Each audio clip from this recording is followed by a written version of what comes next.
Ես ողջունում եմ գործարարիքին միացած մեր բոլոր լսողներին եւ դիտողներին, հիշեցնում, որ մեզ 106 եւ 5 հաճախականությամբ եք լսում, կարող եք նաեւ դիտել մեր մուլտիմեդիա հարթակներում։ Մենք այս պահին սկսում ենք Թարմուղեղով զրույցը, մեր տաղավարում երկու հետաքրքիր հյուր ունեմ՝ Գևորգ Պողոսյանը, Ռեարմենիա համագործակցության հարթակի տնօրենը եւ Անահիտ Վարդանյան, Ռեարմենիա ակադեմիայի AI խորհրդատուն, բարի օր։ Ուրախ եմ ձեզ տեսնել մեր տաղավարում, կրկին կարևոր ու լավ գործերով եք դուք այստեղ, հուսամ, որ հետաքրքիր զրույց կունենանք, կպատմեք մանրամասնորեն, թե ինչ եք արել, հասցրել է ժամանակում անել եւ ինչ նախագծեր ունեք, ինչ նորություններ ունեք։ Ռեարմենիա հարթակից սկսենք առհասարակ ինչ գործունեություն եք այս պահին ծավալում, ինչ փուլում եք, հետո փորձենք առանձին հարցերին անդրադառնալ։ Շատ լավ։ Հարթակի մասին պատմեմ։ Հենց հարթակից սկսենք։ Ռեարմենիան համագործակցության հարթակ է հայության համար, որտեղ տարբեր խնդիրներ լուծող նախագծեր ներկայացվում եւ շատ տարբեր խմբերի հայերի համագործակցության արդյունքում կարողանում են ներգրավել իրենց իրականացման համար անհրաժեշտ ռեսուրսները, դրանք կարող են լինել եւ ֆինանսական, եւ մարդկային գիտելիքների տեսքով, եւ նյութական իրեր, ու այսպես արդեն 3.5 տարի է Ռեարմենիա հարթակը գործում է, ու տենց հետաքրքիր վիճակագրություն մենք ունեցանք, որ շատ հաճախ տարբեր նախագծեր, որ ռեալ խնդիրներ են լուծում ու շատ կարեւոր է մեզ համար իրենց իրականացումը, չունեն դրամահավաքի մասնագետներ կամ թիմում դրամահավաքի գիտելիքներով մարդիկ, ինչի արդյունքում ոչ այդքան էֆեկտիվ են իրականացվում։ Ու այդպես ծնվեց, այսպես ասած, Ռեարմենիա ակադեմիայի միտքը, որը մեկնարկեցինք նախորդ տարի գարնանը 24 թվականից։ Ակադեմիայի հիմնական նպատակն է… Այսինքն ոչ միայն հարթակ եք տրամադրում, այլ նաև փորձում եք կրթել այդ մարդկանց։ Այո։ Որտեվ Ռեարմենիայի հաջողություն մենք համարում ենք հենց այդ նախագծերի հաջողությունը, քանի որ ի վերջո դրանից է, որ տարբեր մարդկանց կյանք փոխվում է։ Այդպես ակադեմիան մեկնարկեցինք։ Մինչև ակադեմիայի այսպես բուն քննարկելը, թե ինչ ստացվեց անել իր հետ, հասկանանք նախ այս տաղավարում բազմաթիվ անգամ քննարկել ենք տարբեր նախագծեր, Ռեարմենիա հարթակի իսկապես վերջին 3.5 տարում միշտ ակտիվ է եղել իր բոլոր նախագծերով, ուզում էի հասկանալ, թե քանի նախագիծ հնարավոր եղավ իրականացնել եւ հաջողվածները որոնք են, եթե անվանական հնարավոր կլինի տվել։ Ես թվերից մի երկու բան ասեմ, նախ փաստորեն 3 տարի է, որ հարթակը գործում է, առաջի կես տարին ինտենսիվ հենց հարթակը ստեղծելու վրա ենք աշխատում։ Իհարկե այդ անընդհատ process է, անընդհատ թարմացվում, բարելավում է հարթակը, ու այս պայդրությամբ արդեն մոտ 20,000 հոգանոց համայնք է ձևավորվել Ռեարմենիայի շուրջ։ Այդտեղից մոտ մի 14-15,000-ը առնվազն հենց դոնորներ են, ովքեր տարբեր նախագծերի աջակցում են։ Մնացածը նախագծերի հեղինակներ, էքսպերտներ, սատարողներ, ու նախագծերի առումով արդեն մոտ 200-180-ից ավել, վերջի թիվը չեմ նայել, 180-ից ավել նախագիծ արդեն հաջողությամբ իրագործվել։ Այստեղ մի կարևոր բան, որ պատկերացնենք Ռեարմենիա հարթակն օգտագործելու համար շատ նախագծեր են դիմում, մոտ մի 800-900 նախագիծ առնվազն արդեն դիմել են, ու իրանցից անընդհատ այդ ֆիլտրելու process-ն է գնում, due diligence կոչվածը, այսինքն զննություն է արվում, ու մոտ մի 300-ը ընտրվել են, ներկայացվել են հարթակի վրա, իրանցից արդեն 180-ից ավելը հաջողել են։ Հիմա այդ մեզ շատ է ուրախացնում, որտեղ այս 3 տարվա ընթացքում կարելի ասել ապացուցվել է, որ հայերը համագործակցող են։ Այդ մեր ամենակարևոր հարցն է, որտեղ դեռ Ռեարմենիան ինքը իրանով հենց համագործակցության հարթակ է, ու սկզբում հիպոթեզ էր, արդյոք հայերը կհամագործակցեն, եւ միավորվելու հարթակ։ Հա, իհարկե, 100%։ Ու հիմա նախագծերից որ ասենք շատ տարբեր նախագծեր են գալի, որ պատկերացնեք ինչ որ օրինակ Ստեփանակերտի Բարդակ փաբի համար ֆուտբոլի սեղան ձեռք բերելուց սկսած, օրինակ առաջի հայկական արբանյակը տիեզերք թռցնելով վերջացրած, այսինքն շատ տարբեր նախագծեր, դրամահավաքներ են անում։ Այնտեղ նույն Metagate-ի համար ասենք գումար հավաքվեց մոտ 80 միլիոն, որ հաշմանդամություն ունեցող զինվորների վերականգնողական ուրեմն այդ process-ի համար սարքեր են արտադրում, Քայլտեկ կազմակերպությունն է, Մունք տեխնոդպրոցն է, ուրեմն հիմնադրվելու զարգանում հենց Ռեարմենիայում իրանց հավաքած էլի գումարների ու համայնքի օգնությամբ։ Այստեղ շատ կարևոր է ասել, որ այս նախագծերը, որոնց մասին խոսում ենք, ամեն մեկը մի քանի 100 հոգու, նույն Metagate-ի դեպքում 1000-ից ավել մարդու ուրեմն համախմբման արդյունք է դա եղել։ Նույն ասենք Մունք տեխնոդպրոցը, բացի որ մի 6-700 հոգի ընդամենը 2 ամսում 70 միլիոն դրամ հավաքեցին դպրոցը հիմնելու համար, նաև իրանք Ռեարմենիայի համայնքից տարբեր գործընկերներ գտան։ Այո, կապերի ձեռքբերման լավ հնարավորություն։ Այո, իհարկե։ Ռեսուրս, որ ասում ենք, անհետի ասած անհրաժեշտ ռեսուրսներն են ներգրավում, ցանկացած տիպի ռեսուրս, այսինքն փորձ, գիտելիք, կապեր, ֆինանսներ, նյութական ակտիվներ, մեմը օրինակ, մարզեր երեխաներ մարզերում, իրանք համակարգիչների կարիք ունեին երեխեքի համար ու Ռեարմենիայում էլի հայտարարություն են դրել համակարգիչ պլյուս, ոնց որ նախագիծն են սկսել ու տենց շատ ակտիվ կամ գյուղ կար, որ գրադարանի համար գրքեր էին ուզում, 80 հատ գիրք էին ուզում։ Ռեարմենիայում արշավը սկսեցին 800-ից ավել գիրք հավաքեցին։ Վերջ ուզում ասեմ, այդ առումով շատ երջանիկ ուրախ ենք, որ իսկապես սպասելիքները գերազանցում են այս։ Չէ, այդ որ տենց հարցնեք ճիշտ հակառակը, որտեղ մենք շատ ավելի շատ ենք սպասում, քան կա։ Գիտեք ոնց, ասենց մա բացարձակ թվերով որ խոսում ենք։ Միշտ բարձր եք դրել, ոնց հասկանում եմ։ Հա, այստեղ մի քիչ այնա որ հայությունը։ Մենք մի հատ տենց keyword ունենք։ Հայերի համար է այս հարթակը, մեր նպատակը ամբողջ հայերին համախմբելն է։ Ու երբ որ ասում ենք 20000, մեր նպատակի ֆոնին ավելի փոքր է երևում։ 3 տարվա համար գուցե նորմալ թիվ է, բայց մեր նպատակներից ագին հեռու ենք։ Հա, բայց կոնկրետ թվերով էլ որ խոսենք, իրականում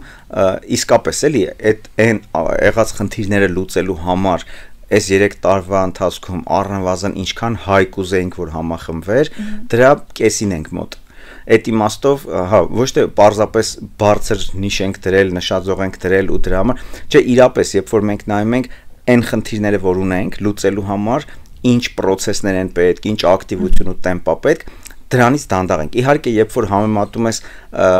մյուս նմանատիպ process-ների հետ, ել չեմ ասում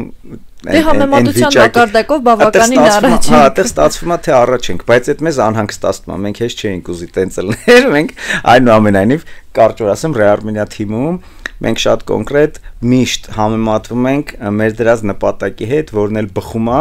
խնդիրների ուրեմն ծավալից, որ խնդիրներն ենք ուզում լուծել, այդ խնդիրների լուծման համար ինչ նպատակ պետքա դնենք ու հասնենք, այդ էլ մեր համար նիշն է ալում ու versus դրա ենք արդեն էլի չափում։ Շատ հետաքրքիր է։ Այ ֆիլտրացիայից խոսեցիք, որ նախագծերը շատ մեծ քանակով են դիմում ձեզ ու դուք փորձում եք ֆիլտրացնել դա, հետո հարմարեցնել, ամենակարևորները առաջ բերել, ինչ process է դա ենթադրում առհասարակ ու ոնց է որոշվում, որ այ այս նախագիծը պիտի հասնի մինչև այդ դրամահավաքի փուլ, ինչին եք առաջնահերթություն տալիս, օրինակ ենթադրենք վաղը մեկ ուզում է դիմել, ավելի մանրամասն հասկանա, ինչն է սխալանում ինքը եւ ինչ մեթոդաբանությամբ դիմի, որ կարողանա շանս ունենալ։ Ասես։ Ասեմ, առաջնահերթությունը հիմնականում այսպես է դրվում, նախագծեր լինեն սոցիալական բնույթի, ոչ բիզնես, նաև ոչ կրոնական ու քաղաքական եւ նաև ռազմական։ Եթե այս ոլորտներից կամ այս բնույթի չի նախագիծը, կարող են բոլորը դիմել։ Իսկ ստուգման ընթացակարգի վերաբերյալ 4 հիմնական կրիտերիայով վերանայվում նախագիծը, խնդիր, արդյոք այն խնդիրը, որը ներկայացնում որ տվյալ նախագիծը լուծում է, իրապես առկա է ու կարևոր է։ Լուծումը, արդյոք այդ թիմի առաջարկած լուծումը ամենաարդյունավետ ձևն է տվյալ խնդիրը լուծելու թե չէ։ Թիմը ենթադրենք մենք լավ լուծումով եկել ենք, բայց թիմ չունենք, այսպես նաև թիմի տեսանկյունից ենք ունակա արդյոք թիմը այդ լուծումն իրագործել թե չէ, էլի, հա։ Ու վերջին կտորով արդեն բյուջեն, արդյոք համապատասխանում է լուծմանը, նախագծին, այստեղ շատ կարևոր է նշել, որ նախագծեր Ռեարմենիան առհասարակ թափանցիկության մասին է, ու մենք փորձում ենք վստահության հասնել հենց թափանցիկության միջոցով, ցանկացած նախագծի դրամահավաքների դեպքում ցանկացածի բյուջեն բաց դրված է տվյալ արշավի էջում, հեղինակները պարբերաբար թարմացումների ու ֆինանսական հաշվետվությունների միջոցով բոլոր նվիրաբերողներին ներկայացնում են, ինչ ծախսեր են արել, ինչ փուլում են։ Այսպես այդ 4-ով հիմնականում ասում է, նաև ունենք խորհրդատվական խմբեր բոլոր 14 ոլորտներից, գիտություն, կրթություն, առողջապահություն ու երբ տվյալ ոլորտից որևէ նախագիծ ներկայացվում է, այդ ոլորտի լավագույն մասնագետներից կազմված մեր խորհրդատվական խմբերի կողմից վերանայվում է, որպեսզի ավելի լավը դառնա այդ նախագիծը։ Ոստեղ շատ կարևոր է նշել, որ այս ընթացքում մենք ոչ թե փորձում ենք տենց խիստ ֆիլտրել, այլ թիմը աշխատում է, որ տվյալ նախագծերը ավելի լավանան, նոր տեղադրվեն հարթակում։ Այսինքն խնդիր փնտրելու փոխարեն լուծում եք գտնում։ Այդ խումբը դրա համար է հիմնականում աշխատում։ Իրականում գիտեք, այնտեղ հա, այդտեղ երկու հիմնական շերտ կա, բանը մեկը անայտի ասած հենց խորհրդատվական խումբն է, երկրորդը Trust and Safety Department, այսինքն վստահության ու ապահովության բաժին, վստահության ու անվտանգություն, թե ապահովություն safety, վստահության ու ապահովության բաժին, այսպես ասենք, միտքը հետեւյալն է, այդ բաժինը ինքը առաջերտին յուրաքանչյուր պրոյեկտ ֆինանսական ու իրավական տեսանկյունից է միած զննում ու հետո արդեն որ այդ խորհրդատվական խմբին է գալիս, իրանք խնդրումը լուծումը թիմը մանրակրկիտ ուսումնասիրում են, այսինքն ոնց այս ծանայիթը խնդրեմ կա թե չէ, լուծումը լավն է թե չէ, թիմը ունակա թե չէ, ուտեղ այդ ձեր ասածն է տեղի ունենում ու ոչ թե Ռեարմենիան է կամ ինչ որ մի խումբ է Ռեարմենիայում ով որ այդ գործում, այլ հենց այդ մոտավորապես 50 խորհրդատու ունենք 14 ոլորտներից, հենց իրանք այդ ոլորտները լավ տիրապետելով այդ ոլորտի նախագծերին փորձում են առաջին հերթին այդ գնահատելուց հետո խորհուրդներով օգնել, փորձում են ոնց որ մի մակարդակ բարձրացնել ինչ խնդիրներ կա, ինչ բացեր կա, օգնեն դրացնել, էլի։ Եթե ասենք այդ թիմը ոնց որ զարգացավ, ինչ որ մի հատ վիճակի եկա, որ արդեն պատրաստ է, կարա գումարը հավաքի ու պրոյեկտն իրականացնի, ինքը գալիս է Ռեարմենիա։ Այս կարևոր է նաև, որ այդ լրիվ անկախ խմբեր են, այսինքն Ռեարմենիայի հենց բուն թիմը ինքը այդ գնահատման process-ի ու խորհրդատվության process-ի հետ առնչություն չունի։ Մենք այդ հատուկ ուզել ենք տենց կազմակերպել, օբյեկտիվությունն իր հերթին, հետո լավագույն մասնագետներին ներգրավելու հնարավորություններ պետք ունենալ, էլի, հիմա որ պատկերացնեք, ասենք գյուղատնտեսական այդ ոլորտի խորհրդատվական խմբի ղեկավարը Վարդան Նաուրուցյան կամ կրթության ոլորտում Փախչանյան Արամնա, գիտության ոլորտում Խաչատրյան Հրանտն, այսինքն այդ ոլորտի տենց ամենաբանիմաց մարդիկ էլի, հա, այդպես։ Իսկ բացառությունների մասով Անահիտ ջան նշեցիք, որ այս ուղղություններով աշխատում եք չանել, ինչով է դա պայմանավորված, դա կուզեմ հասկանալ։ Դա սովորաբար այդ նուրբ թեմաների, օրինակ կրոնականն ու քաղաքականը ավելի շատ հաճախ մենք տեսնում ենք, որ պարակտիչ կողմ են տանում ու Ռեարմենիան հենց համախմբման մասին է, մենք փորձում ենք այդ մասով ռիսկերը նվազեցնել, իսկ ռազմականի տեսանկյունից ռազմական նախագծերը, այսպես ասած, հակադրվում են մեր թափանցիկության կողմին, շատ տարբեր նախագծեր կլինեն ռազմական, որ չեն կարող բաց հաշվետվություններ դնել կամ բաց ներկայացնել այն ամենափոքր նպատակները, որոնք ունեն, բայց այս մասով մի հատ շատ լավ նորություն ունենք։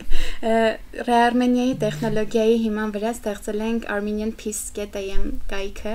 որը հենց ռազմամարզական նախագծերի համար է, այսինքն այն տեխնոլոգիան, որ մշակվել է հենց Ռեարմենիայի համար, նաև ուրիշ անվան տակ ծառայում է այդ խնդիրների լուծմանը ու այդտեղ կան շատ տարբեր նախագծեր։ Այդ AP.am-ն է, որը ըստ էության մենք տեխնոլոգիան ենք մատակարարում, այսպես ասած, մեր տեխնոլոգիայի վրա է կառուցված, բայց իր տերը, օպերատորը, կազմակերպողը հենց ռազմամարզական ու անվտանգային ոլորտի ներկայացուցիչների միավորումն անում։ Այնտեղ ոման, ազատազենը, գիտեք իրանց զարկը, այն միավորմանն ենք էլի, ոնց որ տվել այդ հարթակը, իրանք են օգտագործում, ու այդտեղ արդեն բանա հենց ռազմամարզական ոլորտի պրոյեկտներն են ներկայացված։ Շատ լավ։ Ակադեմիայի մասով կուզեմ զրուցել, մենք սկզբում մի փոքր խոսեցինք ու դադար տվեցինք, ստեղծվեց ակադեմիան, ինչ հասցրեցիք անել ստեղծման օրից մինչ այս պահը ու ինչ նպատակներ ու ծրագրեր ունեք։ Ակադեմիան 24 թվականի գարնանից սկսեցինք, առաջին դասընթացը երամսյա ամբողջական կուրսեր 3 ոլորտի քաղաքասարական կազմակերպությունների համար, այդպես 30 դիմեցին 70-ից ավելի այդքանը հայտ ունեցանք ու 30-ը անցան ծրագրով, ավարտեցինք 3 ամիս անց, նախագծերից 6-ը արդեն հաջողել են, իսկ մյուսները ակտիվ ընթացքի մեջ են ու այստեղ շատ հետաքրքիր էր մասնակիցների ոգևորությունից, արդյունքներից կախված անմիջապես առաջինի ավարտով երկրորդը մեկնարկեցինք,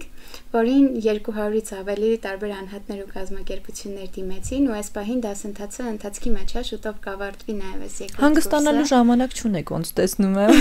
ու դադարներ չեն լինում ձեզ մոտ։ Խնդիրները շատ են, պետք է լուծելով գնանք։ Այդպես, ու երկրորդի դեպքում շատ հետաքրքիր էր հենց AI ինտեգրացիային երևի անդրադառնամ։ Այո։ Ի սկզբանե մենք գիտենք, որ այն խնդիրները, որ ուզում ենք լուծենք, ավելի էֆեկտիվ լուծվում են հենց AI-ներով։ Առաջինի ժամանակ ավելի մակերեսային անցանք AI-ի վրայով, բայց երկրորդի դեպքում որոշեցինք, որ կոնկրետ դասընթացի մաս լինի ու ցանկացած շաբաթ, որ որևէ նյութ ուսումնասիրում են մասնակիցները, այդ նույն գործողությունները, որ պահանջվում է իրենցից, որ պետք է անեն կոնկրետ AI-ներով։ Այդպես ունեցանք AI-ի Սա հնարավորություն է ավելի ժամանակի խնայողություն ավելի հեշտացնել եւ գործիքներին ծանոթացնել։ Եթե փորձը մի բառով ասեմ, այդ էֆեկտիվությունն է։ Լսի, իրական տասնյակ անգամ ավելի արդյունավետ է դառնում։ Այսինքն առնվազն քիչ թե շատ գրագետ այդ գործիքներն օգտագործելու դեպքում առնվազն 10 անգամ ավելի արդյունավետ ես անում այն գործը, ինչ որ դու հենց հիմա էլ անում ես։ Դե այսօր շատ են, չէ՞, քննադատում AI գործիքները հաճախ, ասում են, որ մեզ վախեցնում է չպիտի տրվել այդ գայթակղությանը եւ նրանց այս բանը հոսքով գնալ։ Ինչ անել այս դեպքում։ Շատերն էլ ասում են, որ պիտի հարմարվել եւ պայքարել նրանց հետ հավասար։ Ինչ անել։ AI-ը, ես ուզում եմ ստեղ շատ կարևոր բան ասել, էլի AI-ի վերաբերյալ, պետք է նախ գիտակցել այդ ինչա։ Իր մասշտաբի առումով, ինչ մասշտաբի փոփոխություն է բերում, հա, մեր կյանք, ինչ մասշտաբի ինովացիա է, ոնց որ ժամանակին հոսանքն ա եղել, էլեկտրաէներգիան ասենք, հա, այդ մասշտաբի դրանից ավելի մեծ անգամ բան է, էլի, ուրեմն ինովացիա, ոնց որ ժամանակին համակարգիչն է հորինվել, հետո ասենք ինտերնետն է, ասենք, հա, հորինվել։ Հենց էտա դուք պատկերացեք, այսօր ինչ եք տեսնում առանց հոսանքի աշխատող կամ ասենք առանց կոմպյուտերի այդ որ մասնագետն է գործանում։ Հոսանքը գնում է։ Հա, իհարկե, ու ասենք կամ առանց ինտերնետի ասենք ով է իր կյանքն ու գործը, այսօր պատկերացնում, չէ՞։ Հիմա պատկերացրեք առնվազն այդ մասշտաբի փոփոխության մասին է խոսքը։ Հիմա այդ top-ով գալիս է ուտեղ երկու բան կա, կամ ընկնում ես տակը, այսինքն այդ հոսքի, կամ հեծնում ես ոնց որ էլի այդ հոսքը։ Հիմա միտքը հետեւյալն է։ Կամ AI-ը այնպես որ 100% կամ AI-ը իրապես քեզ որպես ինչ որ մի գործանող փոխարինելու է, որից էլ երևի այդ անհանգստություններն են, այդ վախերը, բաները, կամ դու այդ AI-ը գործածելու ես, դարձնելու ես քո գործիքը ու դու անգամներ ավելի էֆեկտիվ շարունակելու ես նույն ոլորտում նույն խնդիրները լուծել։ Այսինքն շատ կարևոր է, որ յուրաքանչյուրը գոնե հայերի մեջ գերկարևոր է, որտեղ որ մենք նայում ենք թե ինչ մասշտաբի մարտահրավերներ ունենք մեր առաջ ու հասկանում ենք, որ այսքան մարդով, այսքան ռեսուրսով այդքան խնդիր լուծելը պրակտիկորեն հնարավոր չի, բայց մեկ էլ գալիս է ստեղ AI-ի օգնություն, ասենք դու մեկ տեսնում ես, որ ամեն մի հայ տասնյակ անգամներ ավելի էֆեկտիվ, ավելի որակով գործ կարող անի, հերիքա սերտի այս հնարավորություններն ու գործիքները էլի ոնց որ օգտագործի, ջոկում ես, որ մենք այլընտրանք չունենք, բոլորս պետքա զինվենք AI-ով, էլի ոնց ասած։ Այդ զինվել ասելու մեջ հատկապես ինչը հասկանանք մենք, այսինքն ինչ նախնական հմտություններ ու գիտելիքներ պիտի ունենանք, որպեսզի այդ հոսքի տակ չմնանք ու հոսքը կառավարողը լինենք մենք։ Տես այդ AI-ի մասին որ խոսում ենք, այստեղ մի բան էլ կարևոր ասեմ, մեծ հաշվով երկու մեծ կտոր է։ Մեկը այդ ստեղծողներն են, ովքեր արհեստական բանականությամբ գործող տարբեր ուրեմն ծրագրեր են գրում, ռոբոտներ են ստեղծում, հա, ալգորիթմեր են մշակում, ու երկրորդը արհեստական բանականության օգտագործողներն են, որոնք ըստ էության բոլորս ենք, հա, այսինքն հիմա մի 30,000 պլյուս առնվազն AI-ով աշխատող գործիքներ կան, ամենատարբեր խնդիրներ լուծող։ Հիմա ինչա մեզ պետք այդ AI first, այսինքն արհեստական բանականությունն առաջին հերթին մտածողությունն է պետք։ Դու որևէ գործ անելուց առաջինը հարցնում ես, արդյոք այս նույն գործը արհեստական բանականությամբ կարամ անեմ թե չէ։ Հիմա դրա համար մի կողմից պետքա դու տեղյակ լինես, ինչ առհասարակ այդ ոլորտում տեղի ունենում, ինչ նոր գործիքներ կան, ոնց են այդ ամեն ինչն աշխատում։ Մյուս կողմից հենց ինչ որ մի գործիք տեսար, որը քո ինչ որ մի գործ կարող ավտոմատիզացնի, հեշտացնի, պետքա ժամ տրամադրես, կրթվես, այսինքն այդ գործիքը վերցնես, փորձարկես, տեսնես ոնց է աշխատում։ Հիմա հեսա Անահիտը անպայման կխնդրենք նաև դրա մասն էլի մանրամասն պատմի, մենք Ռեարմենիա ակադեմիայում, քանի որ ինքը հենց էֆեկտիվություն բարձրացնելու մասին է, հենց մեր համայնքին ավելի արդյունավետ դարձնելու մասին է, որոշել ենք հենց AI-ի համար առանձին դասընթաց ունենալ, որ արդեն ոչ միայն նախագծերի հեղինակները, այլ ցանկացած մեկը, ով որ տարբեր ոլորտներում ինչ-որ խնդիրներ է լուծում, կարողանա գա սովորի, թե ոնց է նախ գաղափարախոսական իմաստով այդ ինչ է իրանից ներկայացնում, ինչքանով է պարտադիր AI-ի ուրեմն մասնագիտությունը քո գործում, հա, այդ կյանքում նաև ոչ միայն գործում։ Այո, լրիվ ճիշտ է, ինչքանով է ասենք այդ պարտադիրն այդ հասկանանք, երկրորդը ինչ հարց ես դու լուծում, ինչ գործ ես անում, դրա համար որոնք են լավագույն գործիքները։ Երրորդը արդեն քայլ առ քայլ սովորելու ենք այդ մեր կուրսերի ընթացքում ակադեմիայում, թե ամեն մեկը այդ գործիքներից որը ոնց պետք է օգտագործի, որպեսզի էֆեկտիվությունն աճի, էլի։ Այսինքն, այսպես, то есть միտքը ամբողջ կայանում է նրանում, որ AI կիրառելը, բայց հարցին պատասխան, ինչա պետք, մի հատ կարևորությունը պետք է հասկանաս, հետո պետք է հենց քո գործին վերաբերող քո համար ուրեմն քո էֆեկտիվությունը բարձրացնող գործիքները գտնես ու երրորդը ժամանակ դու տրամադրես այդ գործիքները սովորես ու անընդհատ աշխատելով գնաս ավելի ու ավելի կատարելագործվելու էլի։ Շատ շնորհակալ եմ ներկայացնելու համար, Անահիտին խոսքը փոխանցենք, մեզ ավելի մանրամասն պատմի, թե ինչ է նախագծվում անել։ Փորձեմ երևի հստակ օրինակով ներկայացնել, թե ցանկացած մարդուն ինչպես կարա այդ զինի զենք դառնա ու ավելի օգնի։ Տեսեք, յուրաքանչյուրս օրինակ ինչ-որ տեքստային բովանդակություն ենք ստեղծում, այդ կարա լինի ինչ-որ հոդված, գիտական աշխատություն, սոցիալական էջերում դրվող բովանդակություն, պոստի տեքստեր ու որոշ ժամանակ ենք մենք ծախսում այդ տեքստերը գրելու, լավացնելու, թարգմանություններ անելու վրա կամ մյուս կողմից վիզուալ բովանդակության վերաբերյալ ինչ-որ նկարներ, վիդեոներ Եթե նայենք մի քանի տարի առաջ ինչ էր պետք է ամեն ինչը էֆեկտիվ ու մեծ ծավալի անելու համար, առնվազն թիմ էր պետք, որ ունենայինք տեքստ գրող, թարգմանիչ, գրաֆիկ դիզայներ, հետո մոնտաժնիկ, հենց մի հատ մեծ թիմ է գալիս, այնինչ հիմա հնարավոր է ունենալ AI assistant-ներ, ոնց որ քո AI օգնականների կառավարել է տա։ Այո։ Թեկուզի օրինակով որ ասեմ, ես Եթե այն ժամանակ մենակով կնստեի ինչ-որ տեքստ կգրեի, հիմա ասենց հավաքում եմ AI օգնականներից, բոլորով նստում ենք, տեքստն ենք անում, տեքստից լավ AI-ներին եմ հավաքում, հետո գնացինք ինչ-որ նկար է պետք սարքել, այդ ուղղվածությամբ լավ աշխատող օգնականներին։ Այսինքն AI-ը մեզ դարձնում է կառավարիչ, ես ճիշտ եմ հասկանում, եւ մենք պետք է այդ կառավարման process-ը շատ ճիշտ եք ասում։ Թիմ ենք դառնում, մի հատ sense ուժեղ թիմ ենք դառնում։ Համակարգողն ես դառնում, էլի։ Համակարգողը իրենց առաջադրանքներ դառնում Առաջադրանքներ ձևակերպողն ես էլի ըստ էության դառնում, այսինքն հրահանգիչ կարող ենք ասել նաև այս դեպքում ոչ թե մենք աշխատողն ենք, մենք աշխատացնում ենք այդ գործիքները հնարավորին արդյունավետորեն։ Այդ շատ լավ բան է ձևակերպումը, որտեղ prompt-ing-ն էլ էլի, այդ prompt engineering-ը ասում ենք prompt բառացի թարգմանումը հուշում, բայց մենք իրան ավելի շատ որպես հրահանգ, որպես առաջադրանք, հանձնարարություն ենք ասում։ Հիմա դու հրահանգներ ես տալիս AI-ներն անում են։ Հիմա ինչքան լավ հրահանգ կտաս, այդքան լավ արդյունք կստանաս։ Այստեղ միշտ կարևորվում է, չէ՞, թե ինչպես դու հարցը կձևակերպես, որ ճիշտ պատասխան լինի։ Այդ մասով էլ մեզ կինֆորմացնեք, քանի առիթը ստեղծվել եւ հասնագետներ ինչ որ ճանաչում։ Տեսեք, իդեպ հենց առիթից օգտվելով ասեմ, այս շաբաթ օրը մարտի 15-ին ժամը 15-ին անվճար on-line վեբինար ենք ունենալու։ Սա իդեպ ակադեմիայի առաջին AI անվճար վեբինարն է, որի ժամանակ նաև prompt տեխնիկաներ ենք ներկայացնելու, այսինքն դա ինչ է ենթադրում,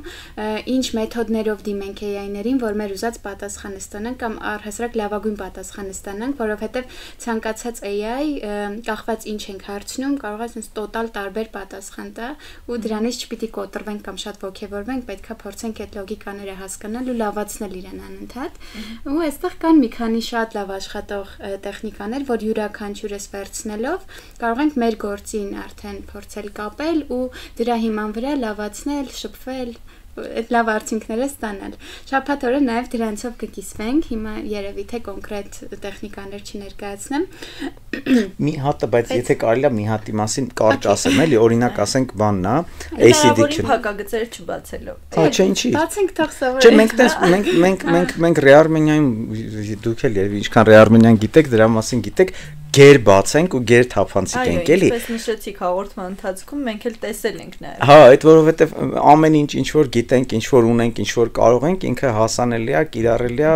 ոնց որ հասանելի է բոլորին, կիրառելի է բոլորի կողմից, ծառայում ենք մենք բառի ամենաուղիղ իմաստով, էլի, մեր բոլոր գործիքներով ու գիտելիքով, էլի, Հայության ու Հայաստանի խնդիր լուծողներին։ Հիմա հետ գալով այս թեմային, օրինակ, ես պրոստը Անահիտի խոսան ու զուգահեռ հիշեցի, մի հատ տեխնիկա կա, ACDQ կոչվում է, ոնց որ act, context, ուրեմն կամ detail են ասում, կամ depth են ասում ու questions, այսինքն ինչ է, ինքը 4 հատ կոնկրետ, այս շատ կարճ փորձեմ ասել, բայց որովհետեւ պատկերացում կազմենք, 4 հատ կոնկրետ բան է, օրինակ Երբ որ դու սկսում ես AI-ից շփվել, շատ կարևոր է ի սկզբանե ասես, թե ինքը որպես ով պետքա գործի։ Ասում ես act as, այսինքն իրան ասում ես պատկերացրու, դու ես ինչ մարքեթինգային կազմակերպության senior մի հատ ասենք campaign manager ես ենթադրենք, ով որ ասենք վերջերս ես ինչ պրոյեկտների վրա է աշխատել ու այս ոլորտում շատ ուժեղ գիտելիք ունի։ Այս մեկ։ Երկրորդը կոնտեքստն է տալի, ասում ես հիմա մենք իրար հետ պետք է մի հատ այսպես խնդիր լուծենք, այսինչ երկրում, այսինչ կազմակերպության համար ասենք, որպեսզի այսինչ տիպի հաճախորդները շատ ակտիվ ներգրավեն, կոնտեքստն է տալի։ Հետո դիթեյլները, այսինքն դետալներ, մանրամասներն է տալի։ Ու ասում ես, այդ հաճախորդներուն որ ուզում ենք ներգրավենք, իրանք այսպեսին են սովորաբար, այսինչ ոլորտից են ելնում, այսինչ նախասիրություններն են։ Իսկ այս կազմակերպ։ Հա, մանրակրկիտ ինֆորմացիա։ Ու վերջինը question-ներն է, ու վերջում իրան ասում ես, ու խնդրում եմ, ինձ հարցեր տուր, որոնց պատասխանները քեզ կօգնեն, որ դու ինձ ավելի լավ օգնես կամ իմ խնդիրն ավելի լավ լուծես։ Ասենք է շատ կոնկրետ, հստակ տեխնիկա է, երբ որ այս 4 հարցի պատասխանները հնարավորինս հստակ ու մանրակրկիտ ունես դու ու այդ գրած տալիս ես որպես prompt, որակը սկզբունքորեն տարբերվում է։ Ես ճիշտ եմ հասկանում, որ այդ նկարագրության ընթացքում անհատը կարող է նաև ինքն էլ մտածել ու իր համար նոր հնարավորություն է բացվում այլ ելքեր տեսնելու, փնտրելու, հասկանալու, որովհետև AI-ի գուցե ինչ-որ մի բան ասի, այդ ընթացքում դու սկսում ես իր ասած խոսքից ենթադրենք նոր բան մտածել ու համագործակցություն է նաև ստեղծվում, եթե ճիշտ եմ ընկալում։ Դե հա, Այսօր բացառիկ բաներից եք ասում իրականում, որ ես նկատել եմ AI-ի ամենադրական կողմերից մարդու վրա, մենք սկսում ենք ճիշտ հարցեր տալ, մենք շատ հաճախ ինչ-որ խնդիրներ նկատում ենք, բայց երբ չենք ձևակերպում այդ խնդիրը, գուցե օդից խնդիր է։ Երբ նստում ես, մտածում ես դիմացինդ մարդ չի, չունի այն էմոցիաները, քո ձայնի տոնից չի հասկանա դու ինչ նկատի ունես ու փորձում ես ամեն դետալ ներկայացնել քո այդ մի պրոմպտի մեջ, դու հասկանում ես, որ քո խնդիրը ավելի լավ ես տեսնում ու այդ պատկերացնելը իրական տանում է լավագույն լուծմանը։ Դու ճիշտ կգնահատես ինքը լավ պատասխանեց թե չէ, արդյոք հավելումներ ունես իր պատասխանի վրա թե չէ։ Այս ամեն ինչը գալիս է այդ ճիշտ ձևակերպված պրոմպտից ու տենց հետաքրքիր միտք կա, ասում է, եթե ոնց որ խիա AI-ը ինչ-որ պարագաներում առավելություն ունենում մարդկանց, մխեն մարդիկ առավելություն ունենում AI-ի նկատմամբ, որովհետև մարդկանց շատ հաճախ պետք չի այդքան դետալներ տալը, ու այն ալարկալ մարդիկ, որ դժվարանում են այդ ձևակերպել, նախընտրում են ինչ-որ մարդիկ ունենան, որ երկար բարակ չբացատրեն, բայց այդտեղ մի քիչ հակասական է, որովհետև դու մի դեպքում ինչ-որ ժամանակ ծախսելով, այսպես ասած one time ժամանակ ես ծախսում, բայց հետո ինքը անընդհատ դրական արդյունքներ է տալիս ու դու հասկանում ես ոնց ես մենակով ուժեղանում ասենց։ Հա, այդ շատ ճիշտ, այսինքն քեզ էլ է փոխում, էլի քո մտածողությունը, mindset-ը, ասենք այդ շփվելու ընթացքում փոխվում է, բայց մի հատ հետարքիր բան հիշեցի, այս AI երբ որ GPT-ն երբ որ հենց նոր սկսեց ակտիվացավ, բոլորը պանիկա սկսեց, որ հեսա մեր գործը մեր ձեռից խլելու է,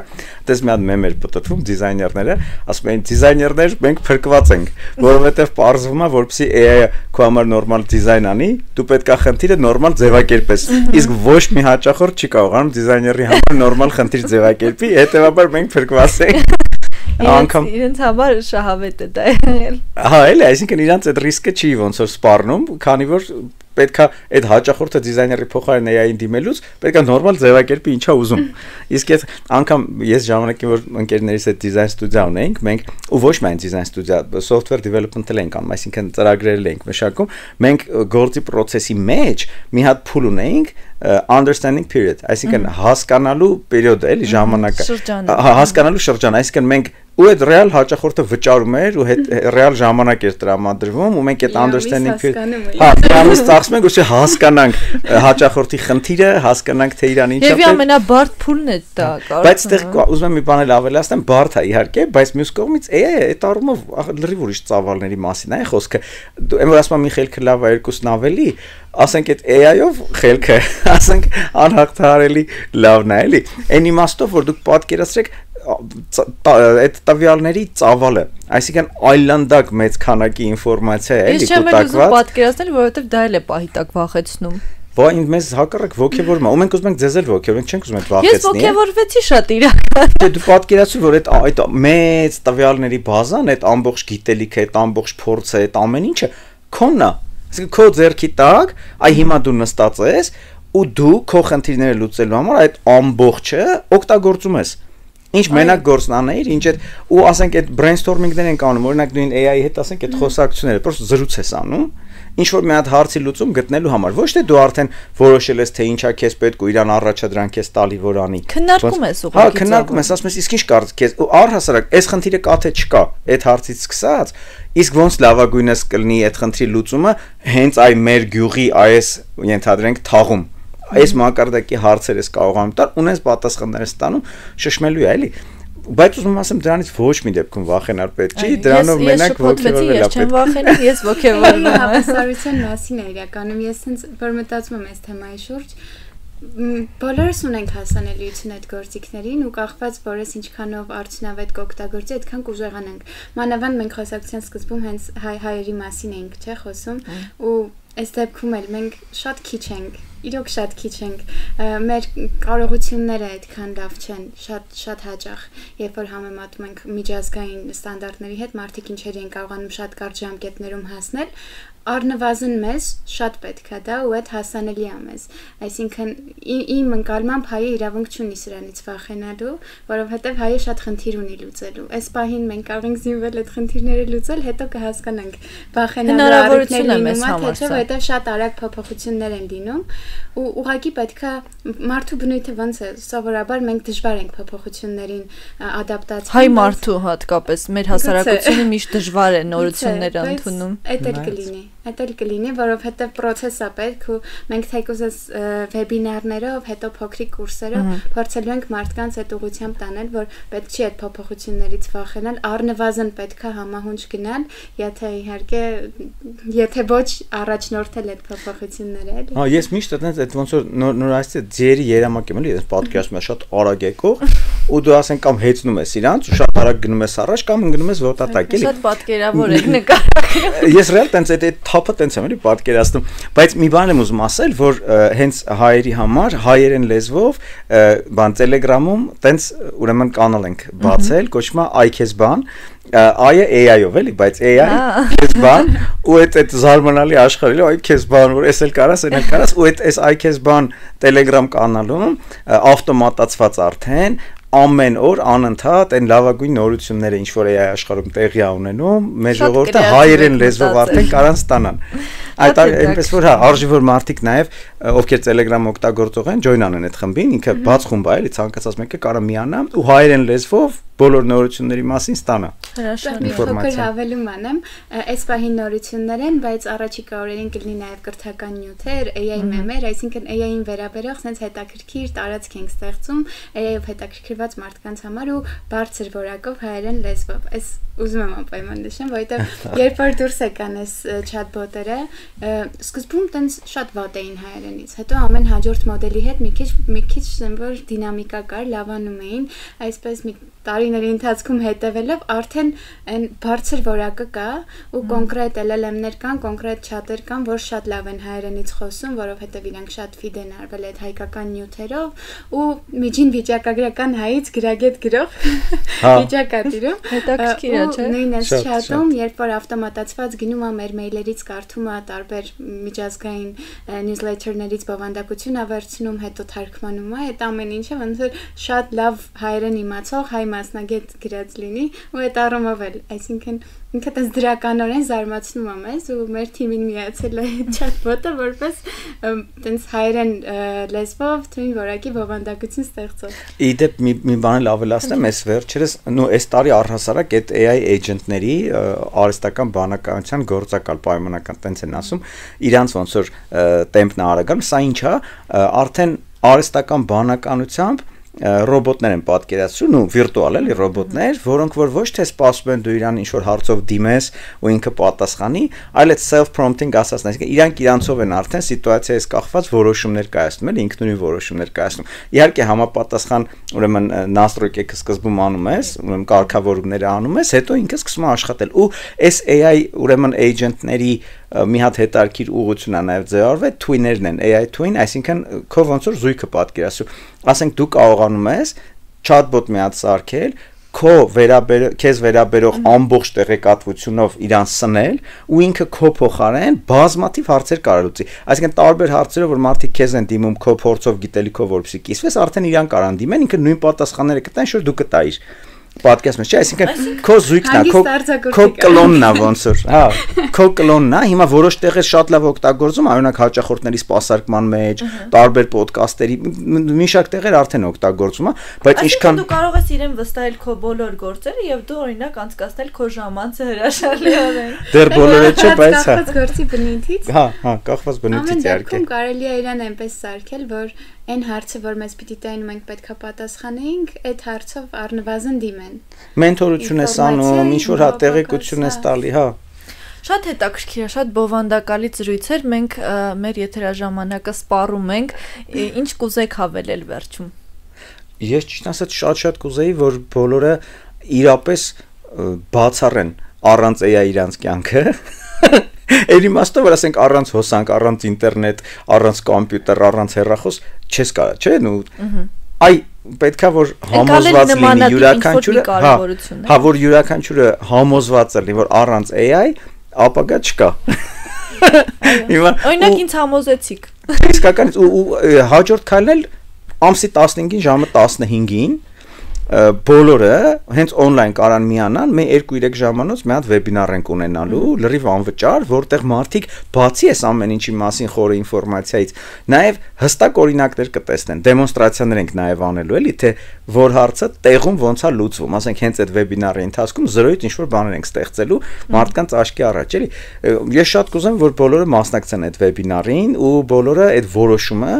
առանց AI դալշը չեն գնում, առաջ չեն գնում, իրանց համար կայացնեն։ Հրաշալի Անահիտ ջան, ինչ ունեք հավելելու։ Ես մի հետաքրքիր մտքի եմ հանդիպել ես վերջերս, ասում եմ մենք կարճաժամկետ կտրվածքում սենց շատ գերագնահատում ենք տեխնոլոգիաները, բայց երկարաժամկետում թերագնահատում ենք ու քիչ ենք օգտագործում ու նաև մարդկանց հետ շփման ժամանակ եմ նկատել, որ երբ որ ինչ-որ հետաքրքիր աշխատող բաներ ես ասում, ոգևորվում են միանգամից, բայց շատ արագ մարում է այդ ոգևորությունը։ Կուզեմ, որ մարդկանց մոտ այդպես չլինի, երբ որ իմացան, որ այսինչ չաթով այսինչը կարելի է անել, գնան ու փորձեն այդ խնդիրները լուծել ու իրենց առօրյայի իրենց գործի մեջ միանգամից փորձեն այդ ինտեգրեն, որովհետև երկարաժամկետ կտրվածքում այդ իրենց կյանքը մի քանի անգամ փոխելու է ու ազդեցությունն է փոխելու ու դե եթե փոքրիկ call to action-ն էլ ասեմ, այս պահին անելիքը այդ վեբինարին միանալն է, որից հետո նաև ավելի հստակ գործողություններով հանդես կգանք, նաև iKesban ալիքում կգրենք տարբեր առաջիկա փոքրիկ դասընթացների մասին, էլի վեբինարների մասին, հենց կրթական նյութեր կհրապարակենք, այդպես կուզեմ, որ մարդիկ անընդհատ կրթվեն AI-ով ու երկարաժամկետ կտրվածքում հանկարծ չհեռանան AI-ից։ Մնացեք կապի մեջ։ Այո, մնացեք կապի մեջ, շնորհակալ եմ ձեզ զրույցի համար, շատ հետաքրքիր էր։ Կարծում եմ իսկ մեզ լսողներին եւ դիտողներին հիշեցնեմ, որ թարմ ուղեղով զրույցներ իմ զրուցակիցներն էին Անահիտ Վարդանյանը, Ռեարմենիա ակադեմիայի AI խորհրդատու եւ Գևորգ Պողոսյան, Ռեարմենիա համագործակցության հերթակի տնօրենը, իսկ ձեզ համար Մոնիկա Մամյանն էր աշխատում, կհանդիպենք։